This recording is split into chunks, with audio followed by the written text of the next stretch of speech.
గౌరీశంకర్ గారు నా దగ్గరికి వచ్చి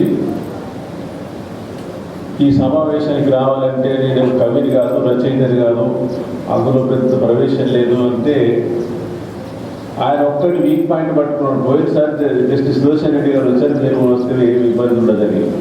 ఇక సరే పెద్ద ఆయన వచ్చింది కదా అని నాకు కూడా ఇంతమంది కవుల మధ్య కవులను చూడగలిగే అవకాశం ఉన్నది, రచయితలను వాళ్ళ నుంచి కొంచెం స్ఫూర్తి పొందుదామనే ఉద్దేశంతో ఇక్కడికి రావడం జరిగింది. ఎంతో సంతోషం.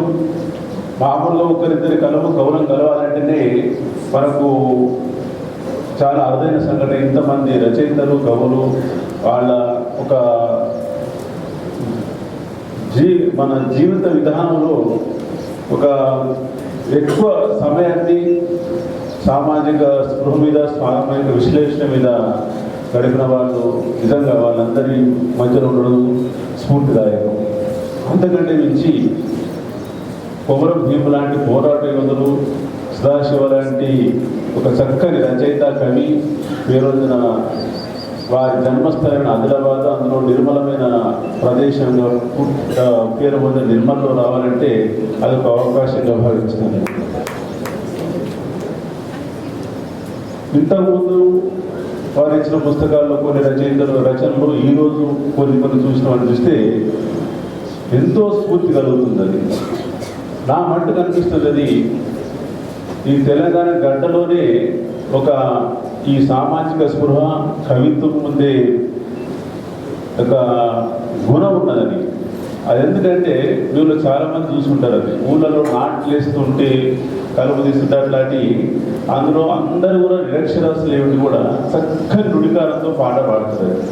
వాళ్ళకి ఎవరికో రాసిచ్చింది కాదు, ఆ కథను ఆధారంగా చేసుకొని వాళ్ళు లయబద్ధంగా చక్కగా పాడుతుంటే అది ఒక ఇన్హెరెంట్ క్యారెక్టర్ తప్ప అదే పాటను మీరు ట్రైనింగ్ క్యాంపులు పెట్టి ఒక వారం రోజుల తర్వాత టెస్ట్ చేయండి, మనం ఏది చదువుకున్న వాళ్ళు అది రాదు, ఆ ఒరిజినాలిటీ రాదు. ఆ క్యారెక్టరిస్టిక్ ఉన్నది మనకు, అది మన పెద్ద సంపద. ఇందాక గౌరీశంకర్ గారు అన్నారు, అది ఇంతమంది కవులను తీసుకురావాలంటే చాలా ఇబ్బంది. అది నిజంగా ఇబ్బంది. ఒక పౌరాణిక గాథే ఉంది దాని మీద. మనకు తెలుసు కాళిదాసు మంచి కవి, అప్పుడే భవభూతి తండ్రి, అందులో ముగ్గురు ఉన్నారు. అది ముగ్గురు కూడా ఉత్తముడులే. అయితే ఒకసారి తగాదా వచ్చిందంటది, అంటే ఒక సంభాషణ వచ్చింది.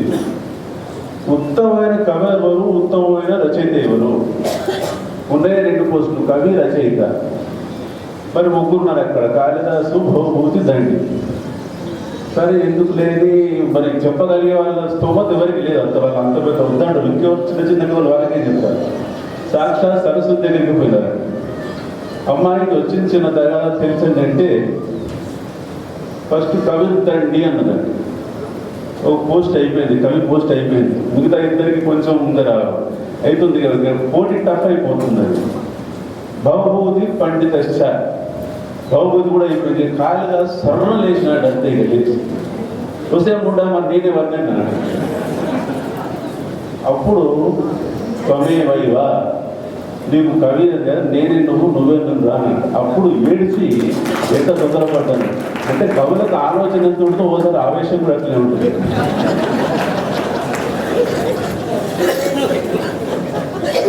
అయితే ఆవేశాన్ని కొంచెం చల్లవరుచుకొని దానంత పెడితే అది సమాజానికి ఎంతో ఉపయోగపడుతుంది. మన దగ్గర కవులు కూడా నిజంగా సన్నివేశం అట్లాంటిది, ఆవేశం వచ్చే సన్నివేశం ఓసారి కడుపు మండిపోతుంది చేద్దామని. అయితే అప్పుడే రాస్తే ఆవేశం అంతా కవిత్వంలో పోతుంది. అది కొంచెం రావాల్సిన పట్టు రాదు. అదే కొంచెం ఆలోచించి దీనికి కవిత్వం అంటే ఒక డిస్టర్బింగ్ సన్నివేశాన్ని రాసినావు అనుకో, అది ప్రజెంటేషన్ ఇది, కవిత్వం కాదని నువ్వు జరిగింది చెబుతున్నావు. కవి లక్షణం, కవి బాధ్యత ఏంటంటే ఇలాంటి జరగకూడదు జరిగింది కదా, దానికి మార్గం ఎట్లా, దాన్ని చూపిస్తూ ఇది మార్గం అనేది అయితే నిజమైన కవిత్వం అవుతుంది. అట్లాంటి మన దగ్గర చాలా కోకోలు ఇప్పుడు ఈ మన ముందున్న పుస్తకాల్లో కూడా ఒకతను ఈ ఉన్మాది అని కవిత్వం రాసినట్లు ఎవరు వెంకటరమణ గారు చూస్తే ఎంత చక్కగా వాడిని ఆ విశ్లేషణ ప్రాబ్లం అదంతా. ఇందాక నేను ఒక తల్లి గోడు తన కొడుకు పిలుస్తుందంటే ఒక సంసారం అంతా ఇట్లా పాడైపోయింది అంతని కొడుకు చివరి మాటగా ఆమె చెప్పే సంగతి చూడండి, అది ఎంత చక్కగా ఉందో. అది ఆగమాగం చేసుకో కొడుక, రెక్కలు చల్లగా ఉంటేనే బతుకు పచ్చని పందరిగినది, ఇమాందారితనం ఉంటేనే నోట్లో ఇంత ముద్ద పడుతుంది, పాడబడ్డ బాగా బతికి రాళ్ళేసిపోతారు, చేదబారి అయితే చేరుకుంటూ పోతారు. చక్కని సందేశం. అయితే మనకి ఇవన్నీ చెప్పుకుంటేనే అది చూస్తే రావాలి. ఆ భావం అది గద్యంలో కావచ్చు, పద్యంలో కావచ్చు. ఆ చిన్నతనంలో ఒకటి అంటే ఎక్కువ సమయం తీసుకుని నేను కూడా తొందరనే పోవాలా, రాజేంద్ర రెడ్డి గారి కూడా తొందర ఉంది, కానీ ఇంతమంది చూసేసరికి మాకు కూడా కొన్ని మాట్లాడాల్సింది. ఒకసారి ఒకటే పేరాగ్రాఫ్ ప్రశ్న, ఆ కథానిక పేరు ఒక పేరాగ్రాఫ్ కథానిక, ఆ ప్రశ్న దాని పేరు ఏంటంటే ఒక డ్రామా ట్రూప్ ఉంటుంది. ఎందుకు చెప్తున్నా అంటే ఎంత సంక్షిప్తంగా ఉండి భావాత్మకంగా ఉంటే అది అట్టుకొని పోతుంది. నేను ఎప్పుడూ 9th క్లాస్లో 10th క్లాస్లో చదువుకుంటే ఇప్పటికి గుర్తుంటుంది. ప్రశ్న ఏంటంటే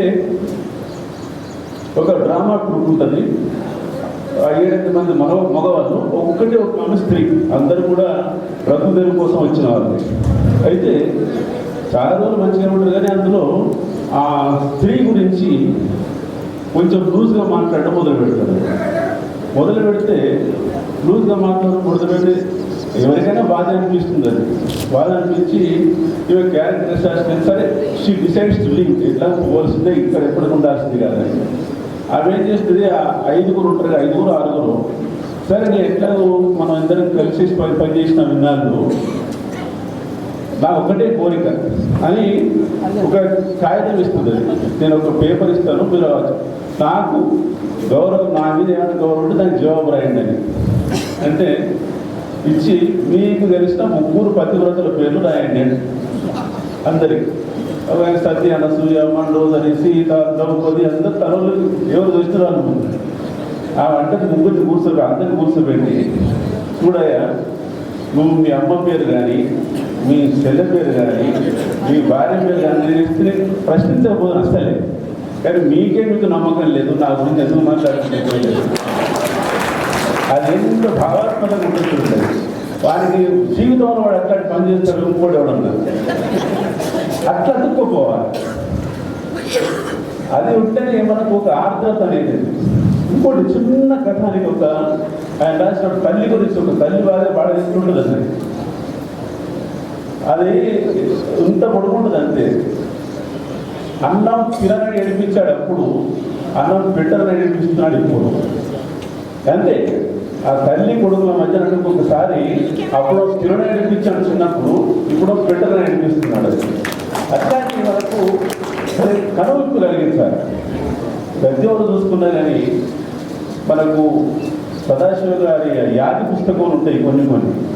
ఇక్కడే మన ఆసిఫాబాద్లో జరిగిన సంఘటన చెప్తాడు. అది ఒక దిక్కున రోడ్డు వేస్తుంటే ఆడ కాంట్రాక్టర్లు అందరు కూర్చొని ఉండగా, ఆ ఊరి పోయే పెద్ద అక్కడ కూర్చుంటే సాయంత్రం అందరు కూర్చుండగా ఆ పిల్లవాడు, ఆ పేరు చిత్ర, వాడు 2 మొక్కజొన్న కండలు పట్టుకుని పోతుంటే ఆడ తెలిసిన వాళ్ళే ఇంజనీరు ఎక్కడి నుంచి పట్నం నుంచి వచ్చినాడు కదా, అరే నాకు అది రాదురా అంటే వాడు ఇచ్చిపోతాడు అన్నమాట.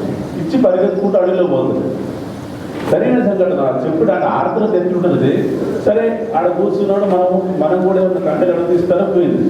అంతతో పెద్ద పని కాదు. ఆ ఊరి పెద్ద అంటాడు, సార్ మీరు వాడిని అడగాల్సింది లేకుండే. ఎందుకయ్యా వాడికి తల్లి తండ్రి ఇద్దరు లేదు, 2 రోజుల నుంచి వాడికి తిండి లేదు.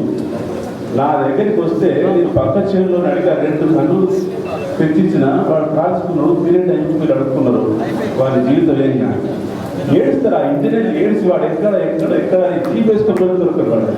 అది ఆర్ద్రత అంటే. మనం కూడా ఎటువంటి ఎన్నెన్నో జీవిత సంఘటనలు చూస్తాం, వాటిని ప్రతిబింబించాలి. మనం సరే తెలంగాణ ఎవరో చాలా ఏంటంటే ఆవేశం ఎక్కువ. మీరు ఎప్పుడైనా గుర్తుంచుకోండి, ఒక మనిషిని ఎవరైనా కానీ ఎదిరించాలంటే అంటే ఎదుటి వాళ్ళ వీకెస్ట్ క్యారెక్టర్ ఇస్ ఆవేశం. ఆవేశం ఉన్నోని ఓడగొట్టడం ఈజీ. ఆవేశం కొంచెం ఆపుకొని ఆలోచన పదును పెడితే అది ఏదైనా అవుతుంది. అది కవిత్వమే కావచ్చు, జీవిత విధానం కావచ్చు. ఆవేశాన్ని ఎక్కువ ఒక పాలు ఎక్కువైతే అది ఎదుటివానికి ఆయుధంగా మనకి వస్తుంది. దాన్ని మనము ఎప్పటికప్పుడు ఒకేసారి తీసుకునేది కాదు, ఎప్పటికప్పుడు మనం గమనించాల్సింది. కవులైనా రచయితలైనా కానీ గురుతర బాధ్యత.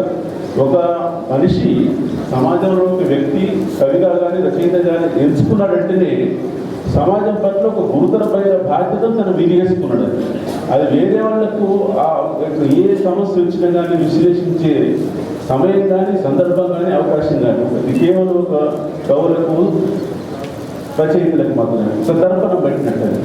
ఇవాళ సరే మన అందరి ముందు కొన్ని విషయాలు చేస్తున్నారు, కానీ మనం తెలియకుండా జరిగిపోయేవి చాలా ఉన్నాయి. చిన్న సంఘటన చెప్తానని మనందరికీ సభ్య సమాజానికి ఎంత సిగ్గు చేయడం లేదు.